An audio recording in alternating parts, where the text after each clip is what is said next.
ఈరోజే వరుణ షష్ఠి.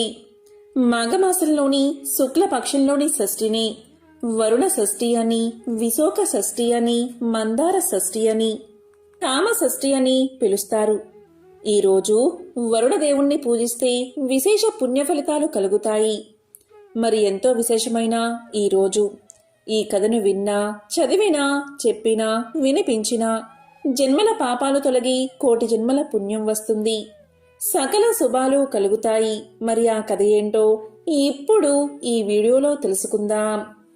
ఈ కథ మాఘ పురాణంలోనిది. పూర్వం ద్వాపర యుగంలో అంగదేశాన్ని పరిపాలించే సులక్షణుడు అనే రాజు ఉండేవాడు.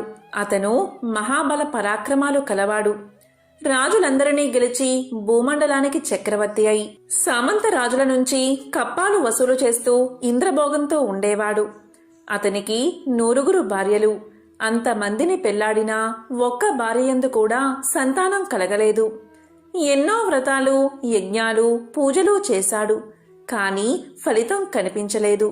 తపస్సాలులైనా ఏ మహాముళ్ళైనా అడిగితే తనకు సంతానం కలిగే వ్రతం లాంటిది చెబుతారు అనే ఆశతో ఒకనాడు భార్యలతోనూ పరివారంతోనూ బయలుదేరి నైమిసారణ్యానికి చేరుకున్నాడు సులక్షణ మహారాజు.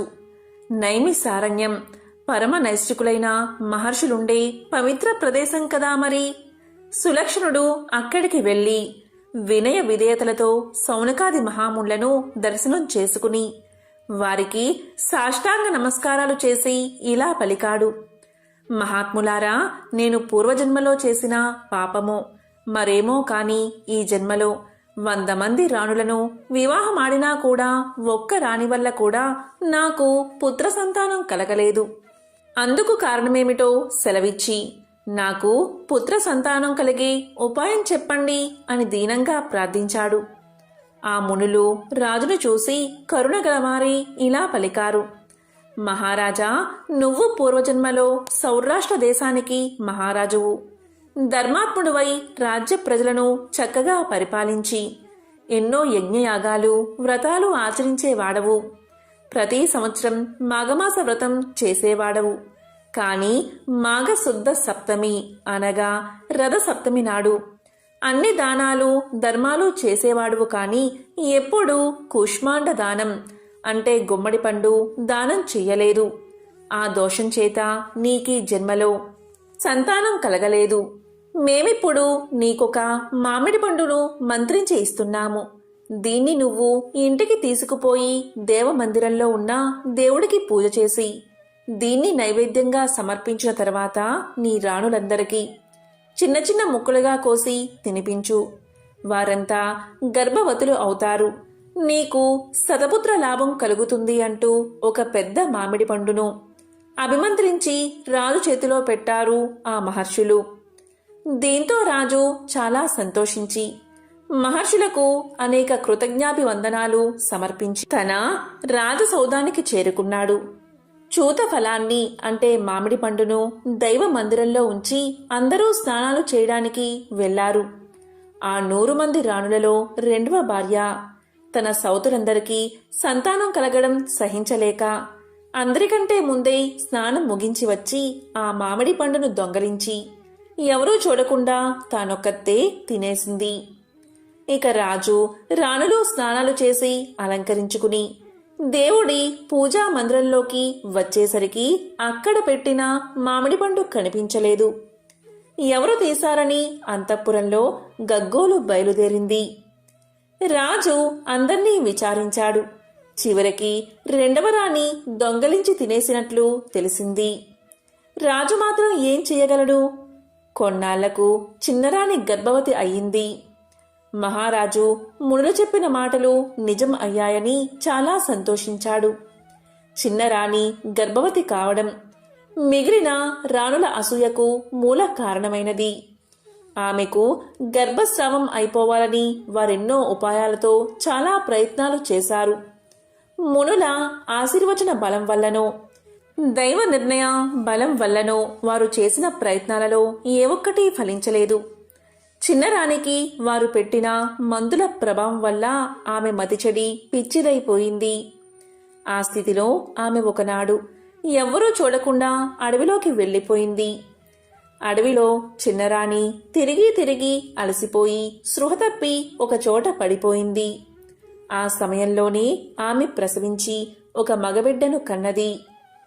దురదృష్టవశాత్తు అదే సమయంలో ఆకలితో ఉన్న ఒక పులి వచ్చి రాణిని పట్టి ఈడ్చుకుపోయి ఒక కొండ గుహలో ఆమెను చంపి తినేసింది. పిల్లవాడు ఏడుస్తున్నాడు. అప్పుడు అడవిలో ఉన్న పక్షులు, జంతువులు వచ్చాయి. పక్షులు తమ రెక్కలతో ఎండ తగలకుండా కాపాడాయి.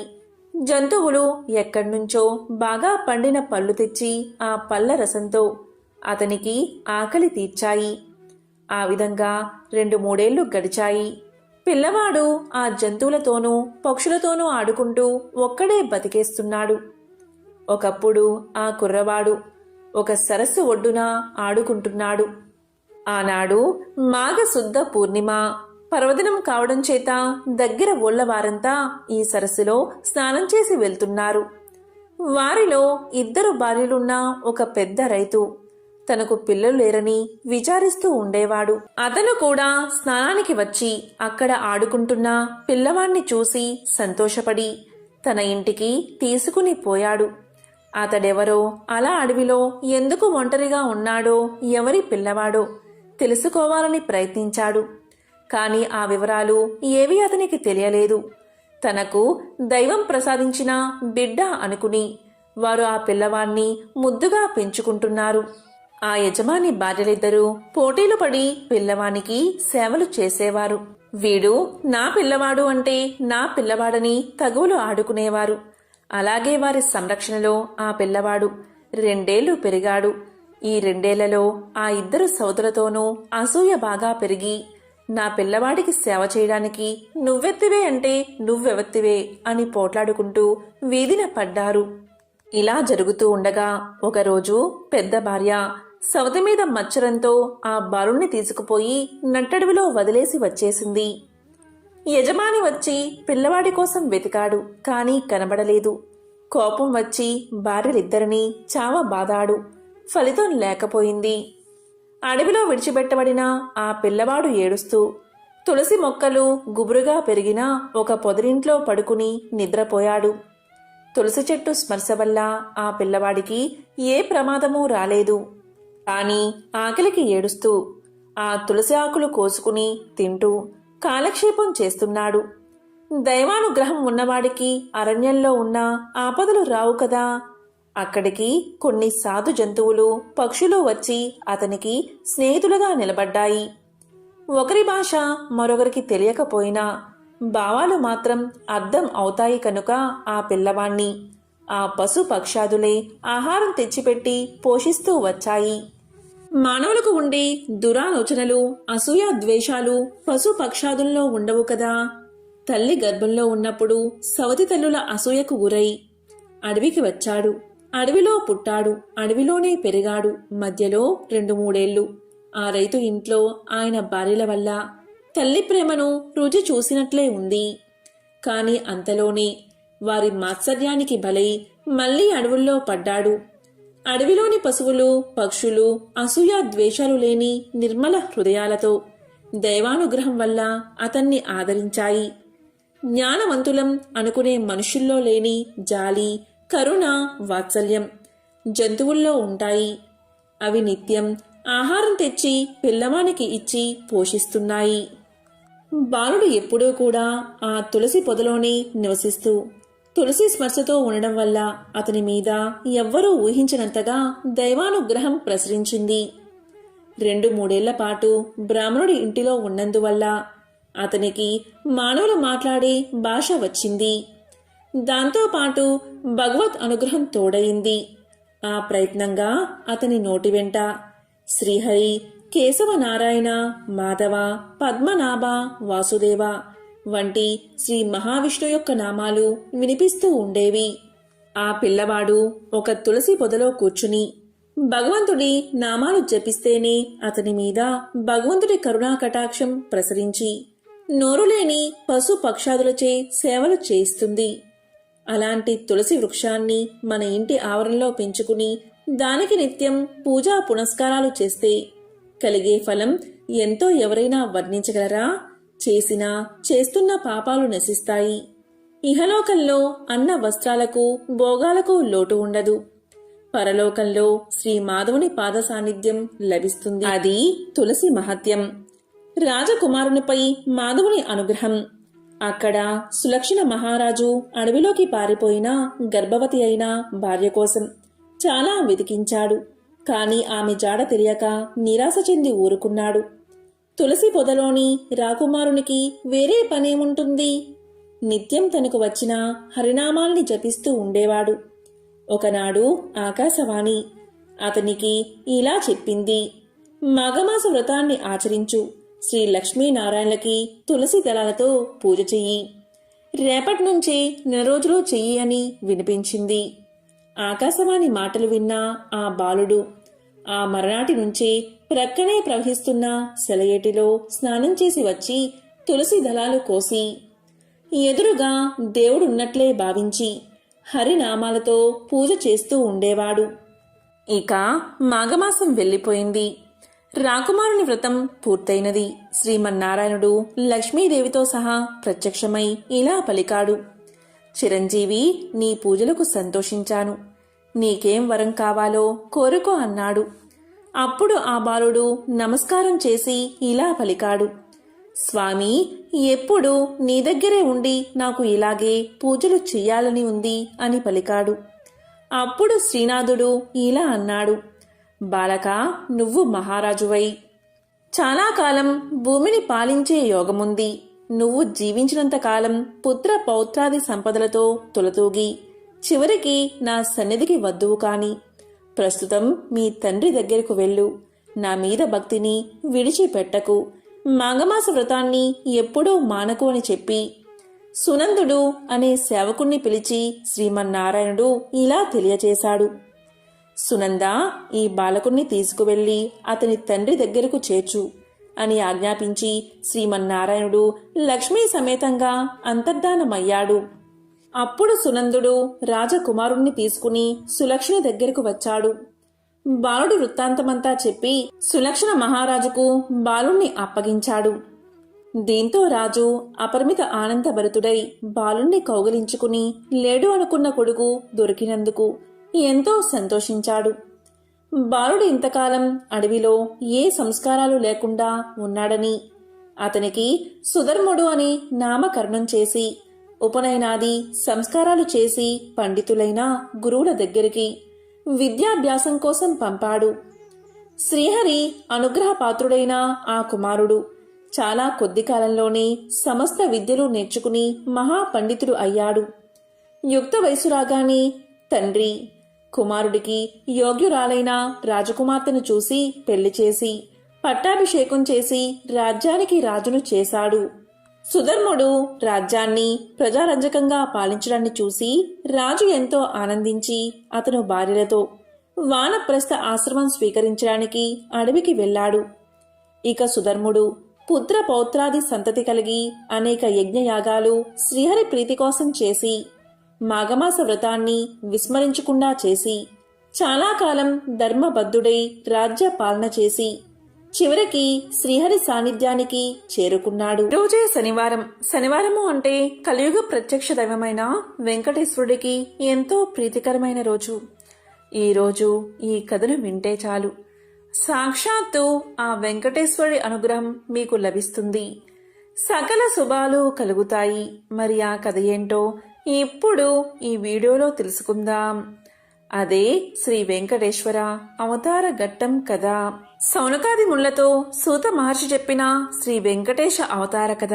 కలియుగం మొదలైనది. కలిదోష నివారణ కోసం మహర్షులందరూ నైమిసారణ్యంలో ఒక సత్రయాగం సంకల్పించారు. అయితే ఆ యజ్ఞ ఫలాన్ని ఎవరికి దారపోస్తే ప్రయోజనం కలుగుతుందని చర్చించారు. వారిలో భృగు మహర్షి యజ్ఞ ఫలానికి త్రిమూర్తులైన బ్రహ్మ విష్ణు శంకరులలో ఎవరు తగినవారో నేను పరీక్షించి వస్తా అన్నాడు. ఆయన మహా తపస్సాలి. ముళ్లంతా ఆమోదించారు. ఆయన ముందుగా వెళ్లి సత్యలోకం చేరుకున్నాడు. బ్రహ్మ అతడి రాకను గమనించక సరస్వతి వీణానాదంలో మునిగిపోయి ఉన్నాడు. దానితో భృగుకు కోపం వచ్చి మహా తపస్సాలనైనా నన్ను అతిథిగా మన్నించలేకపోయావు. సృష్టికర్తనని అహంకరిస్తున్న నీకు భూలోకంలో ఎక్కడా పూజా పురస్కారాలు లేకుండా పోవుగా కాని శపించాడు. తరువాత కైలాసానికి వెళ్ళాడు. అక్కడ పరమేశ్వరుడు పార్వతితో ఆనందనాట్యం చేస్తూ భృగురాకను గమనించలేదు.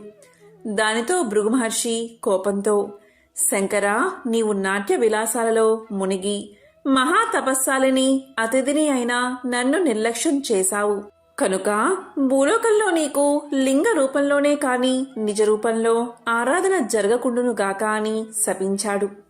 ఆ తరువాత వైకుంఠం చేరుకున్నాడు.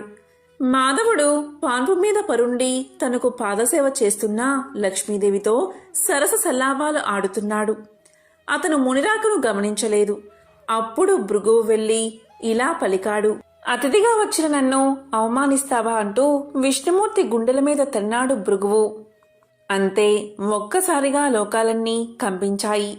అయినా శ్రీ మహావిష్ణువు రవ్వంత కూడా ఆగ్రహించక పరమ శాంత స్వభావంతో లేచి మునికి నమస్కారం చేసి, మునీంద్ర, మీ రాకచేత వైకుంఠం పావనమైనది. మీ రాకను గమనించని నా అవినయాన్ని మన్నించండి అంటూ భృగుమహర్షి పాదాలొత్తాడు. భృగుమహర్షికి గర్వభంగం జరిగింది. విష్ణుమూర్తికి నమస్కారం చేసి, ఓ దేవదేవా, మీ వంటి సత్వగుణ సంపన్నులు 14 లోకాలలోనూ లేరు. నా అహంకారాన్ని మన్నించండి. మీరే లోక సంరక్షణకు తగినవారు. కాబట్టి భూలోకంలో కలి ప్రభావాన్ని నశింపచేసి ధర్మ సంరక్షణ చేసి ప్రజల కష్టాలను తీర్చడానికి తప్పకుండా అవతరించండి అని ప్రార్థించి తిరిగి భూలోకానికి వచ్చి మునులతో, త్రిమూర్తుల్లో పరమ శాంతమూర్తి అయిన శ్రీమన్నారాయణుడే యజ్ఞ ఫలానికి అర్హుడు అని తేల్చి చెప్పాడు భృగువు. మునులందరూ సత్రయాగం చేసి ఆ ఫలాన్ని యజ్ఞ పురుషుడైన మహావిష్ణువుకే దారపోశారు.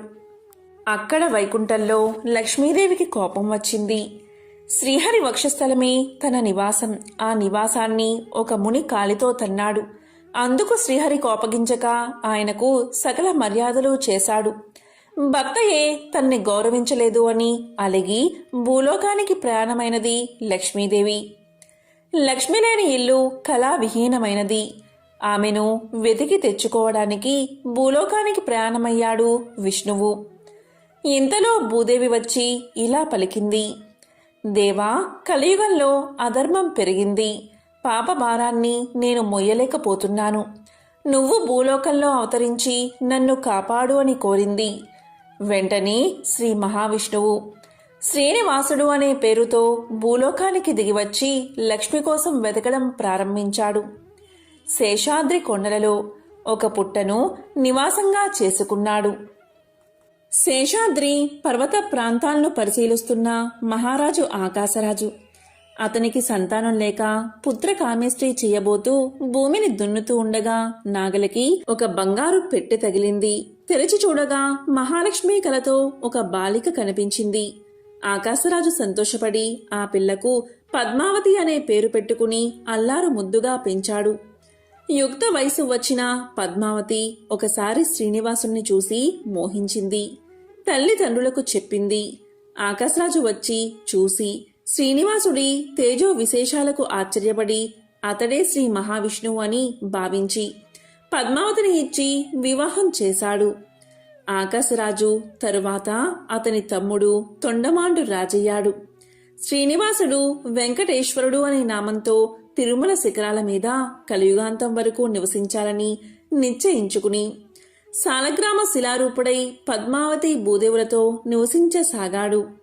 తొండమానుడు శ్రీ వెంకటేశ్వరుడికి ఆలయం నిర్మించాడు. ఆలయాన్ని నిర్మించాడు.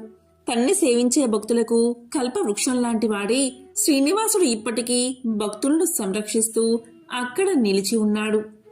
సౌనకాది మహాముళ్లంతా సూదుడు చెప్పింది విని వెంకటాచలంపై వెలిసాక శ్రీనివాసుని అనుగ్రహం పొందిన వారెవరైనా ఉంటే వారి కథను వినిపించు అని సూతుణ్ణి అడిగారు. అప్పుడు సూతుడు ఇలా చెప్పడం ప్రారంభించాడు.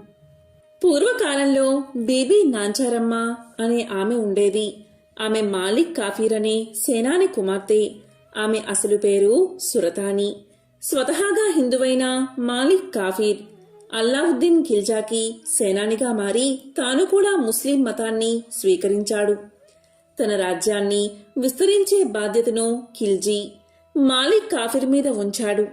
దాంతో మాలిక్ కాఫీర్ దక్షిణ భారతదేశం మీదకి విరుచుకుపడ్డాడు. తమ దండయాత్రలో భాగంగా మాలిక్ శ్రీరంగాన్ని చేరుకున్నాడు. అతను శ్రీరంగం చేరుకునేసరికి రంగనాథుని ఆలయం భక్తులు సమర్పించిన కానుకలతో దగదగలాడిపోతుంది. పంచలోహాలతో రూపొందించిన స్వామి యొక్క ఉత్సవమూర్తిని చూసిన కాఫీర్ కళ్ళు చెదిరిపోయాయి. అలాంటి విగ్రహాలను కరిగిస్తే ఎంత ధనం సమకూరుతుందో కదా అనుకున్నాడు లోపల. అలా తన దండయాత్రలో దోచుకున్న వందలాది విగ్రహాలలోకి రంగనాథుడి ఉత్సవ విగ్రహాన్ని కూడా చేర్చుకుని ఢిల్లీకి బయలుదేరాడు కాఫీర్. ఢిల్లీకి చేరుకున్న తర్వాత తాను దోచుకున్న సొత్తుని తన కుటుంబం ముందర గొప్పగా ప్రదర్శించాడు మాలిక్ కాఫీర్. వాటినిటి మధ్య శోభాయమానంగా వెలిగిపోతున్న రంగనాథుడి విగ్రహాన్ని చూసిన అతని కూతురు తనకు ఆ విగ్రహాన్ని ఇవ్వమని తండ్రిని అడిగింది. ఆ విగ్రహం ఆమె చేతికి అందిందే తడువుగా దాన్ని తన తోడుగా భావించసాగింది. విగ్రహానికి అభిషేకం చేయడం, పట్టు వస్త్రాలతో అలంకరించడం, ఊయల ఊపడం అలా తనకు తెలియకుండానే ఒక ఉత్సవమూర్తికి చేసే కైంకర్యాలటిని ఆ విగ్రహానికి అందించసాగింది. ఆ విగ్రహంతో ఒక్కో రోజు గడుస్తున్న కొద్దీ దానిమీదే సురతాని మనసు లగ్నం కాసాగింది.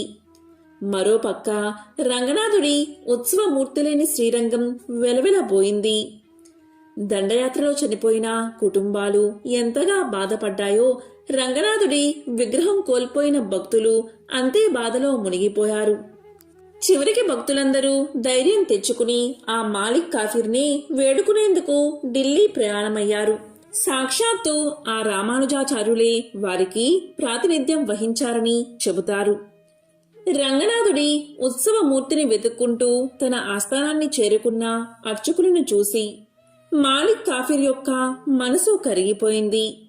ఆ విగ్రహాన్ని వారు తిరిగి తీసుకువెళ్లేందుకు సంతోషంగా అనుమతిని అందించాడు. అయితే ఆపాటికే రంగనాథుడి మీద మనసు పడిన సురతాని గురించి విన్న అర్చకులు ఆమె ఆదమర్చి నిద్రించే సమయంలో ఆ విగ్రహాన్ని ఊరు దాటించారు. సురతాని ఉదయాన్నే లేచి చూస్తే ఇంకేముంది, తన కలల ప్రతిరూపం కనుమరుగు అయినది. ఎవరు ఎంత ఓదార్చినా సురతాని మనసు శాంతించలేదు. ఆ విష్ణుమూర్తిని తన పతిగా ఎంచుకున్నానని కరాఖండిగా చెప్పేసింది. ఆ విగ్రహాన్ని వెతుక్కుంటూ తాను కూడా శ్రీరంగానికి పయనమైనది. అప్పుడు శ్రీరంగం చేరుకున్న సురతాని ఆ రంగనాథుడిలో ఐక్యమైపోయిందని చెబుతారు. ఇప్పటికీ శ్రీరంగంలో ఆమె నిలువెత్తు రూపాన్ని చూడవచ్చు. ఇదే బీబీ నాంచారమ్మ కథ. స్వామికి సంబంధించిన ఒక విశేషమైన దివ్య చరితాన్ని ఇప్పుడు తెలుసుకుందాం.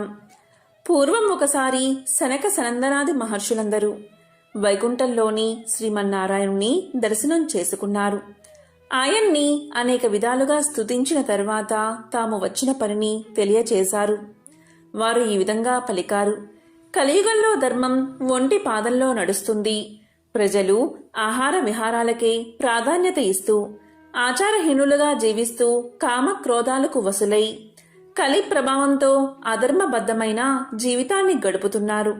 అందువల్ల ప్రజల్ని చక్కదిద్ది ధర్మాన్ని ఉద్ధరించే ఉపాయం సెలవు ఇవ్వమని మహర్షులు శ్రీ మహావిష్ణువును అర్థించారు. అప్పుడు శ్రీ మహావిష్ణువు ఈ విధంగా చెప్పడం ఆరంభించాడు: అధర్మం ప్రబలినప్పుడు స్వయంగా యుగయుగమునందున అవసరాలకు అనుగుణంగా వివిధ అవతారాలు ధరించాను. కానీ కలియుగం పాప భూయిష్టమై అధర్మం ప్రబలనిది. కలియుగంలో మొదటిగా తిరుమల వైకుంఠంలో ప్రత్యక్షంగా, తరువాత లక్ష్మీ క్రీడా స్థానమై మానవుల యొక్క ఘోర సంసార బాధలను సాగరమున నౌకవలే దరిచేచున్నది అయిన దక్షిణ గంగగా పేరుగాంచిన గౌతమి గోదావరి తీరమున ఒక పురమనడి అంటే వాడపల్లి పురమందు అవతరించి భక్తులను ఉద్ధరిస్తాను అని పలికాడు మహావిష్ణువు. ఈ విధంగా ఆయన ఇచ్చిన మాట ప్రకారం కలియుగ ప్రారంభమున తిరుమలలో శ్రీవారు అవతరించడం జరిగింది. తరువాత మహర్షులందరూ గోదావరి పుట్టిన ప్రాంతమైన నాసికా త్రయంబకం వద్ద తపస్సు చేసుకుంటూ ఉన్నారు. అప్పుడు శ్రీ స్వామివారు వారిని అనుగ్రహించి ఎర్ర చందనము అనే కొయ్యలో లక్ష్మీ సహితంగా అవతరించడం జరిగింది. ఇక మహర్షులందరూ శ్రీవారిని అర్చించుకుంటూ ఉండగా శ్రీ స్వామివారి ఆజ్ఞ మేరకు ఒక చందన వృక్ష పేటికలో ఉంచి వాడపల్లి క్షేత్రం చేరుకుని భక్తులను అనుగ్రహిస్తాను అని స్వామి తెలియచేశాడు. కొంతకాలానికి నౌకాపురి ప్రజలకు అంటే వాడపల్లి ప్రజలకు గౌతమి ప్రవాహంలో కొట్టుకువస్తున్న చందన వృక్షం కనిపించింది. తీరానికి తీసుకువద్దామని వెళ్ళినంతలో అదృశ్యమైపోవడం ప్రారంభించింది. ఈ విషయమై గ్రామస్తులందరూ పండితులతో చర్చించినా శ్రీవారి యొక్క లీలలు వారెవరూ కనుగొనలేకపోయారు. తిరిగి శ్రీవారే భక్తుడైన వృద్ధ బ్రాహ్మణుకు కల్లో కనిపించి, కలి కల్మషం వల్ల మీరు నన్ను కనుగొనలేకపోతున్నారు కనుక పురజనులందరూ వేకువనే గౌతమి స్నానంతో పవిత్రులై మంగళ వాయిద్యాలతో నౌకలో నదీ గర్భంలోకి వెళితే కృష్ణగరుడ వాలిన చోట నేనున్న చందన పేటిక దొరుకుతుందని చెబుతారు. దాంతో పురజనులు శ్రీ స్వామివారి ఆదేశాన్ని పాటించి నౌకలో నది గర్భంలోకి వెళ్ళగా చందన పేటిక లభించింది. దాన్ని తీరానికి తీసుకువచ్చి నిపుణుడైన శిల్పితో తెరిపించగా అందులో శంఖచక్ర గదాధారుడే లక్ష్మీ సహితుడైన దివ్య మంగళ విగ్రహం కనిపించింది. అంతలోనే అక్కడికి దేవర్షి నారదుడు విచ్చేశాడు. గతంలో మహర్షులు వైకుంఠానికి వెళ్లి ప్రజలకు ధర్మాన్ని ఉద్ధరించడానికి ఉపాయం చూడవలసిందిగా విష్ణువును ప్రార్థించడం, విష్ణువు నౌకాపురిలో అర్చావతారంగా వెలుస్తానని చెప్పడం మొదలైన విషయాలు నారదుడు పురజనులకు వివరించాడు. అందుకు నిదర్శనంగా శ్రీ స్వామివారు కటిహస్తానికి బదులుగా గదాధారుడై వెలుయుట జరిగినది. తరువాత సప్త ప్రాకారాలతో దేవాలయాన్ని కట్టింప చేశాడు. వేమంటే పాపాలను, కట అంటే పోగొట్టేవాడు కనుక స్వామికి వెంకటేశ్వరుడని నాలుడే స్వయంగా నామకరణం చేసి ప్రతిష్ఠింప చేశాడు. వాడపల్లి శ్రీ వెంకటేశ్వర స్వామి నిలువెత్తు రూపం చూడగానే మనస్సును ఆకట్టుకుని తిరుమలేశుని దర్శించిన అనుభూతి మనకు కలుగుతుంది. భారతదేశంలో అశేష భక్తజనం దర్శించే ఆరాధ్య దేవాలయాల్లో వాడపల్లి ఒకటి. వాడపల్లి తీర్థమనగా వాడవాడలా ఉత్సవమే, ఆ బాల గోపాలానికి ఆనందమే. ప్రతి ఏటా చైత్రశుద్ధ ఏకాదశి నాడు శ్రీ స్వామివారి తీర్థం కళ్యాణోత్సవం వైభవంగా జరుగుతాయి. తిరుపతి మహాక్షేత్రానికి సమీపంలో ఒక పల్లెలో భీముడు అని ఒక కుమ్మరివాడు ఉండేవాడు. అతను పేదవాడు. కుండలను తయారు చేసి వాటిని అమ్ముకుని జీవనం సాగించేవాడు. అతనికి శ్రీనివాసుడిపై భక్తి ఎక్కువ. చిరకాలం దేవుణ్ణి పూజించాలి అని ఉన్నా కుటుంబ పరిస్థితిని బట్టి అతనికి అలాంటి అవకాశం ఉండేది కాదు. అందువల్ల తాను కుండలను తయారు చేసే ప్రదేశంలో శ్రీ వెంకటేశ్వర స్వామివారి ప్రతిమను ఉంచుకున్నాడు. సారెపై కుండలను తయారు చేసేటప్పుడు తన చేతికి అంటిన మట్టిని పుష్పంగా చేసి భక్తితో స్వామివారి ప్రతిమ వద్ద ఉంచుతూ ఉండేవాడు. అది అతని నిత్య కృత్యంగా మారింది. ఆ ప్రాంతాన్ని పరిపాలిస్తున్న రాజు తొండమాండు కూడా శ్రీ వెంకటేశ్వర స్వామివారి యందు భక్తి కలిగి ఉండేవాడు. తొండమానుడు ప్రతిరోజు వెంకటాచలానికి పోయి స్వామివారిని బంగారు పూలతో అర్చించేవాడు. కొంతకాలానికి అతడిలో అహంకారం పెరిగింది. అతను పూజ చేయడానికి ఉద్యుక్తుడు అవుతూ ఉండగా తాను నిన్న పూజించిన బంగారు పూల స్థానంలో మట్టిపూలు స్వామివారి దగ్గర కనిపించాయి. కారణం అతనికి అర్థం కాలేదు. అర్చకులు తానుంచిన బంగారు పూలను అపహరించి మట్టిపూలు ఉంచుతున్నారని అనుమానించాడు. తన భటులను కాపలాగా ఉంచాడు. రాజు ఎన్ని విధాలుగా ప్రయత్నం చేసినా బంగారు పూల స్థానంలో మట్టి పువ్వులే స్వామివారి దగ్గర ఉండేవి. దీంతో మహారాజుకు మానసిక వ్యధ పెరిగింది. చింతాపీడితుడైన అతనికి శ్రీ వెంకటేశ్వర స్వామి కల్లో కనిపించి ఇలా తెలియచేశాడు. రాజా, సమీప గ్రామంలో భీముడు అనే కుమ్మరి ఉన్నాడు. అతడు కుండలు చేస్తూ నా స్మరణాన్ని, ధ్యానాన్ని విడువక పనులు చేసుకుంటూ ఉంటాడు. అతని భక్తి ప్రభావమున అతడుంచిన మట్టి పువ్వులు ఇక్కడికి నా సన్నిధానానికి చేరుతున్నాయి. నీ ఉంచిన బంగారు పువ్వులు అతడుంచిన పూలమందు నిలవలేక అదృశ్యమైపోతున్నాయి. భక్తిలో అతడు నీకంటే ఉత్తముడు, విచారించుకు అని ఊరడించాడు. తనను మించిన భక్తుడు మరొకడున్నాడని స్వామివారు చెప్పిన మాటలు పరిశీలించడానికై వెంకటాచలానికి సమీపంలో ఉన్న పల్లెలో బడులతో కలిసి తిరగసాగాడు రాజు. ఒక పల్లెలో సారెపై కుండ నుంచి తిప్పుతూ చేతికి అంటిన మట్టిని పుష్పంగా చేసి సమీపంలో ఉన్న శ్రీ వెంకటేశ్వర స్వామివారి ప్రతిమకు సమర్పిస్తున్న భీముణ్ణి చూసి ఆశ్చర్యపడ్డాడు రాజు. దీంతో రాజు భీముణ్ణి సమీపించి, ఓయి, నీవు స్వామిని మట్టి పులతో ఎందుకు పూజిస్తున్నావు? నీకు పూజకు పుష్పాలు దొరకడం లేదా అని అడిగాడు. అప్పుడు భీముడు రాజుకు నమస్కారం చేసి, మహారాజా, మీ వంటివారు రావడం వల్ల నా ఇల్లు పావనమైనది. నేను చదువురాని మూర్ఖుడిని. స్వామివారిని ఎలా పూజించాలో నాకు తెలియదు. నేను దరిద్రుణ్ణి. కుండలను చేయనిదే నా కుటుంబం గడవదు. కాబట్టి నేను ఉదయం నుంచి సాయంకాలం వరకు కుండలను చేయక తప్పదు. అందువల్ల చేతికి అంటిన మట్టిని పుష్పంగా చేసి ఇలా స్వామివారికి సమర్పించుకుంటున్నాను అని వివరించాడు. దీంతో కుమ్మరివాడి మాటలు విన్న రాజు మిక్కిలి ఆశ్చర్యపడ్డాడు. కుమ్మరివాడి భక్తికి మెచ్చి అతనికి నమస్కారం చేసి తన రాజ్యానికి వెళ్లిపోయాడు. ఆ తరువాత కొంతకాలానికి భీముడు సశరీరంగా వైకుంఠానికి చేరుకున్నాడు. శ్రీ వెంకటేశ్వర స్వామి భీముడి భక్తికి మెచ్చి, ఇక నుండి నా ఉదయం ప్రసాదం మట్టి పాత్రలోనే నివేదించాలని తొండమాను మహారాజుకు కల్లో కనిపించి చెప్పాడు. ఈనాటికి స్వామివారి సన్నిధిలో ఈ ఆచారాన్ని పాటిస్తూ ఓడు అనే ప్రసాదాన్ని మట్టి కుండలతోనే నివేదన చేసి ఆరాధిస్తూ ఉన్నారు. ఇక తొండమానుడు శ్రద్ధాభక్తులతో శ్రీ వెంకటేశ్వర స్వామిని అర్చిస్తూ నిత్యోత్సవాలు, రథోత్సవాలు, సమారాధనలు మున్నగు వాటిని జరిపిస్తూ మరుజన్మలో విష్ణు లోకానికి చేరుకున్నాడు. ఒకసారి శనేశ్వరుడికి మానవులు ఎవరూ తన్ని భక్తితో సేవించడం లేదని, భయంతో మాత్రమే పూజిస్తున్నారనే విచారం కలిగింది. అప్పుడు శనేశ్వరుడు శ్రీ వెంకటేశ్వరుడికి తపస్సు చేయగా ఆయన సాక్షాత్కరించారు. అప్పుడు శనేశ్వరుడు ఇలా పలికాడు, స్వామి, నా పేరు వింటేనే ప్రజలు భయపడిపోతున్నారు. ఆ భయం పోవడానికి ఇక నుంచి నాకు ప్రీతైన శనివారం నాడు నన్ను ధ్యానించి ఆరాధించి ఆ పైన నిన్ను పూజించిన వారికి సర్వదేవతలను పూజించిన ఫలం ఆ ఒక్క రోజులోనే రావాలి అని కోరాడు.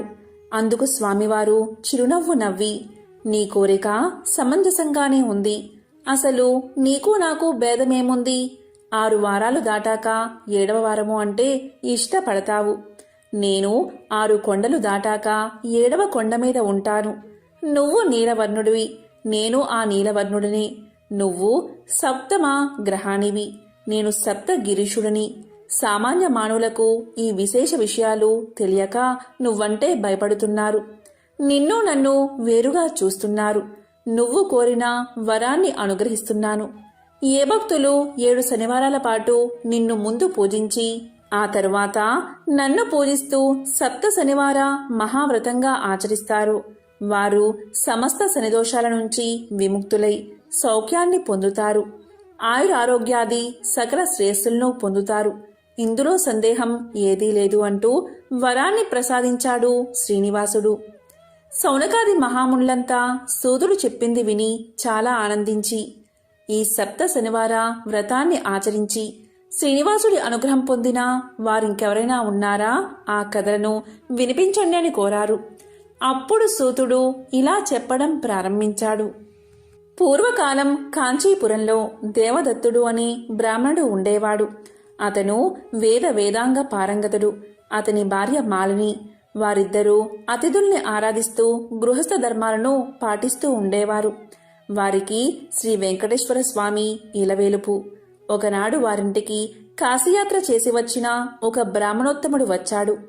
ఆ దేవదత్త దంపతులు ఆయన్ని సాక్షాత్తు వెంకటేశ్వర స్వామిగా భావించి అతిథి మర్యాదలు చేశారు. భోజనం తర్వాత ఆ బ్రాహ్మణుడు వారి జాతకాలు పరిశీలించి ఇలా పలికాడు. జాతకం ప్రకారంగా దేవదత్తుడికి శనిదోషం వల్ల అపమృత్యువు కలిగే సూచనలు కనబడుతున్నాయి. ఆ అపమృత్యు దోష పరిహారం కోసం సప్త శనివార వ్రతం చేసి అటు శనేశ్వరుణ్ణి ఇటు శ్రీ వెంకటేశ్వర స్వామిని భక్తిగా ఆరాధించవలసిందని చెప్పాడు బ్రాహ్మణుడు. ఇంకా ఇలా పలికాడు, అమ్మా, నీవు శ్రద్ధ వహించి నీ భర్తను కూడా సప్త శనివార వ్రతం చేయడానికి ప్రోత్సహించి నీ సౌభాగ్యాన్ని నిలుపుకోవాలి సుమా అని హెచ్చరించాడు. సప్త శనివార వ్రత విధానాన్ని బోధించాడు. దాంతో దేవదత్తుడు ఆ శనివారం బ్రాహ్మీ ముహూర్తంలోనే లేచి స్నాన ధ్యానాదులు నిర్వర్తించి ఇంటిలో ఈశాన్య భాగంలో పూజాపీఠం పెట్టి మండపం వేసి వెంకటేశ్వర స్వామి యొక్క చిత్రపటం పెట్టి నైవేద్యానికి కొబ్బరికాయలు, అరటిపళ్ళు, నల్ల ద్రాక్ష పళ్ళు, 7 చిమ్మిలి ఉండలు సిద్ధం చేసుకుని ఉదయం పూజ చేసి ఒక బ్రాహ్మణుణ్ణి పిలిచి ఆయనకు భోజనం పెట్టి ఆ పైన వారు భోజనం చేసి మొదటి రోజు వ్రతం యథావిధిగా నిర్వర్తించారు. ఆ విధంగా వరుసగా వారు 7 శనివారాల పాటు వ్రతాన్ని భక్తి శ్రద్ధలతో కొనసాగించారు. 7వ శనివారం వ్రత పరిసమాప్తి చేసి భోజనం చేసి కొంతసేపు శ్రీ వెంకటేశ్వర స్వామి యొక్క మహిమలు స్మరించుకుంటూ నిద్రించారు. ఆ దంపతుల భక్తి శ్రద్ధలకు, పూజా విశేషాలకు ప్రసన్నుడై శ్రీ వెంకటేశ్వర స్వామి మాలినీదేవికి స్వప్నంలో సాక్షాత్కరించి, ఓ పరమసాధ్వి, మీ దంపతులిద్దరూ శ్రద్ధా భక్తులతో చేసిన సప్త శనివార వ్రతానికి నాకు చాలా సంతోషం కలిగింది. ఆ వ్రత ప్రభావం వల్ల నీ భర్తకు శనైశ్చర దోషం, అపమృత్యు భయం కూడా తొలగిపోయాయి. అతనికి రాబోయే జన్మలోని ఆయుర్దాయాన్ని ఈ జన్మలోకి తీసుకువచ్చి ఇతన్ని పూర్ణ ఆయుర్దాయం కలవాన్ని చేశాను. మీరిద్దరూ సుఖశాంతులతో ఆనందంగా 100 ఏళ్లు జీవించి ధర్మార్థ కామ మోక్షాలు అనే 4 పురుషార్థాలు సాధించుకుంటూ మీ మానవ జన్మను సార్థకం చేసుకోండి అని దీవించి అదృశ్యమయ్యాడు. వెంటనే ఆమె లేచి భర్తను లేపి తన స్వప్న వృత్తాంతాన్ని వినిపించింది. ఆయన కూడా సంతోషించి భార్యను అభినందించాడు. ఒక శుభముహూర్తాన ఆ దంపతులిద్దరూ శ్రీ వెంకటేశ్వర స్వామి దర్శనార్థమై తిరుపతి కొండకు వెళ్లి మొక్కులు తీర్చుకుని ఆ స్వామిని మనసారా స్తుతించి ప్రసాదాన్ని స్వీకరించి తిరిగి చేరుకున్నారు. ఇంటికి వచ్చాక బ్రాహ్మణులు పిలిచి అన్న సంతర్పణ చేసి బ్రాహ్మణ ఆశీర్వాదాలు పొందారు. జీవితాంతం వరకు యథాశక్తిగా శ్రీ వెంకటేశ్వర స్వామిని సేవిస్తూ చివరికి శ్రీ స్వామి సాన్నిధ్యాన్ని పొందారు. కలో శ్రీ వెంకటనాయక అని పెద్దల సూక్తి. కలియుగంలో శ్రీ వెంకటేశ్వర స్వామిని మించిన ఆరాధ్య దైవం లేడు. శ్రద్ధాభక్తులతో ఆయన్ని ఆరాధించిన వారికి శనిదోషాలు తొలగి శ్రీ స్వామి అనుగ్రహం కలుగుతుంది అని సూతుడు సౌనకాది మహాములకు వినిపించాడు. తిరుమలేశుడికి తల నీలాలు ఎందుకు సమర్పిస్తారు? ధర్మశాస్త్రాల ప్రకారం మనం చేసే సర్వకర్మల పాపఫలం మన వెంట్రుకలకు చేరుతుంది. దానివల్ల అవి పాపాలకు నిలయంగా మారతాయి. కాబట్టి మన పాపాలను వదిలించుకోవాలి అంటే వాటిని తమలో నింపుకున్న వెంట్రుకలను తీసేయాలి. ఆ పని దేవుడి సన్నిధిలో జరిగితేనే మనం సంపూర్ణంగా పరిశుద్ధులం అవుతాం. ఈ ఉద్దేశంతోనే తల నీలాలు సమర్పించే ఆచారం మొదలయింది. తిరుమలేశుడికి తల నీలాలు సమర్పించడంలో ప్రత్యేకత ఏమిటి తెలుసుకోవాలి అంటే ఈ కథను తెలుసుకోవాల్సిందే. గొడ్డలి దెబ్బకి నుదుటిన తగిన గాయాన్ని పట్టించుకోకుండా పుట్టను వదిలి ముందుకు సాగిపోతూ ఉంటే వనదేవత నీల ప్రత్యక్షమై ఆవేదనతో ప్రభు అని పలకరించింది శ్రీ వెంకటేశ్వర స్వామివారిని. స్వామివారు చప్పున ఆగి ఆమె వైపే చూశాడు. ప్రభు, దేవాది దేవులైన తమకా ఈ అవస్థ, సర్వ జగద్రక్షకులైన తమకా ఈ దుస్థితి అంటూ నీల కన్నీరు కారుస్తూ స్వామివారిని పక్కనే ఉన్న శిలపై ఆసీనులు చేసి శ్రీనివాసుడి తలపై తగిలిన గాయాన్ని తన పమిట చెంగుతో తుడుస్తూ మీకింత హాని తలపెట్టిన ఆ యాదవుడికి ప్రథమ దర్శన భాగ్యం వరాన్ని వంశపారపర్యంగా అనుగ్రహించిన ఔదార్యమూర్తులు మీరు. ఈ పరిస్థితుల్లో ఎక్కడికి వెళ్తారు ప్రభు అడిగింది బాధగా. దాంతో స్వామివారు మందహాసం చేశారు. నీల తానే వనదేవత కనుక స్వామివారి గాయానికి పసరు మందు పూసి ఆకు వేసి కట్టబోతూ స్వామివారి నుదుటివైపు పరిశీలనగా చూసింది. స్వామివారి శిరస్సు పైభాగం తగిలిన చోట శిరోజాలు రాలిపోయాయి. అప్పుడు నీల బాధతో నొచ్చుకుంటూ ఏమాత్రం సంకోచించకుండా తన నల్లటి శిరోజాలను తీసి స్వామివారి శిరస్సుపైన అతికించి అప్పుడు తన పమిట కొంగు స్వామివారి గాయానికి కట్టు కట్టింది. అప్పుడు స్వామివారు ఇలా పలికారు, నీలా, స్త్రీలకి శిరోజాలే అలంకారం. నీ అలంకార శోభని నా కోసం త్యాగం చేశావా అని అడిగారు స్వామివారు. అప్పుడు నీల ఇలా సమాధానం చెప్పింది. ఒక చిరునవ్వు నవ్వి, నన్ను సృష్టించింది మీరే, నా సర్వస్వం మీరే. పున్నమి చంద్రుడి వంటి మీ అందమైన ముఖంపైన వెలితి కనిపిస్తే సహించగలనా ప్రభు? మీ సేవ కంటే అందం, అలంకారం ఎక్కువనా అంది నీల. ఆమె భక్తికి, ఔదార్యానికి స్వామివారు మెచ్చుకుని ఇలా పలికారు, నీలా, నీకొక వరాన్ని అనుగ్రహిస్తున్నాను.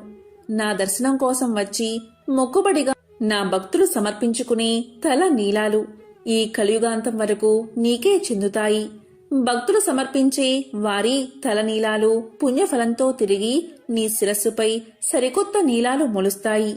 నీ ఔదార్యానికి, సేవానిరతికి గుర్తుగా నీలాద్రి అన్న పేరుతో ఈ తిరుమల ప్రసిద్ధమవుతుంది అని అనుగ్రహించాడు శ్రీవారు. అప్పుడు నీల చేతులు జోడించి భక్తితో ధన్యురాలి ప్రభు అని పలికింది. ఈ కారణం చేతనే తిరుమలేశుడికి తల నీలాలు సమర్పిస్తారు. పూర్వకాలంలో కౌమార దేశంలో మిత్రుడు అనే చాకలి ఉండేవాడు. అతడు తన కులవృత్తిని నిర్వర్తిస్తూ వీలున్నంతలో దాన ధర్మాలు చేస్తూ ధర్మపరంగా జీవనం సాగిస్తూ ఉండేవాడు. కాని అతడి దిగులంతా అతనికి ఉన్న అవిటితనమే. కాలు ఔటిది కావడం చేత ఉతికిన బట్టలను మూటలు కట్టి ఇంటింటికి తిరిగి ఇవ్వడం చాలా కష్టంగా ఉండేది. దానికి తోడు గంపెడు సంసారం. కష్టపడకపోతే పూట గడవదు. ఎల్లప్పుడూ ఆ శ్రీనివాసుణ్ణి ప్రార్థిస్తూ ఉండేవాడు. ఏదో ఒక రోజున ఆ స్వామి తన్ను కరుణిస్తాడన్న నమ్మకంతో జీవనం సాగిస్తూ ఉండేవాడు. భక్తజన సులభుడైన శ్రీమన్నారాయణుడు ఇదంతా గమనిస్తూనే ఉన్నాడు. ఎవరికైనా వారి పూర్వజన్మ కర్మ నివృత్తి అయ్యే సమయానికి శ్రీనివాసుడే ఏదో రూపంలో వచ్చి తన భక్తులను తప్పక ఆదుకుంటాడు. ఒకరోజు సాయంకాలం నాడు రోజులాగే మిత్రుడు చాకిరేవి నుంచి బట్టలు మూట పట్టణానికి రొప్పుతూ తిరిగి వస్తున్నాడు. ఇంతలో మార్గమధ్యలో వాడికి ఒక ముసలి బ్రాహ్మణుడు తారసిల్లాడు. సహజంగా భక్తి శ్రద్ధలు కలవాడు అవడం చేత మిత్రుడు భుజం మీద మూటను కింద పెట్టి ఆ బ్రాహ్మణుడికి నమస్కారం చేశాడు.